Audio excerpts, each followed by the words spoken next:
Hello guys, so today we will start our session first with Zalan bedeutet countings. So let's start the video. So guys, you have to repeat after me.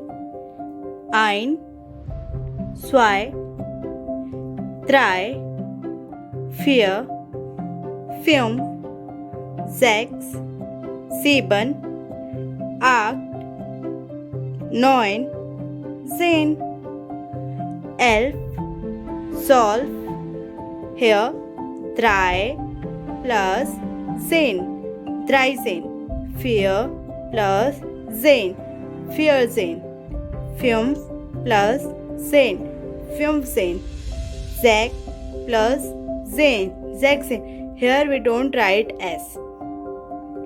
Zip plus 10, zip 10. Also here we don't write sieben, only zip zen. Acht plus zen, 18, 19, 20. How can you use Zahlen in Germany? So you can use like that. If you want to ask someone his number, then you can ask like that. Wie ist deine Handynummer? But if you use deine, it means it is the informal way to someone ask his number. But if you want to ask in a formal way, then how can you ask? You can ask like that. Wie ist Ihre Handynummer? When we use Ihre, it means it is the formal way to ask someone his number. So, danke, das ist alles für heute. Auf Wiedersehen.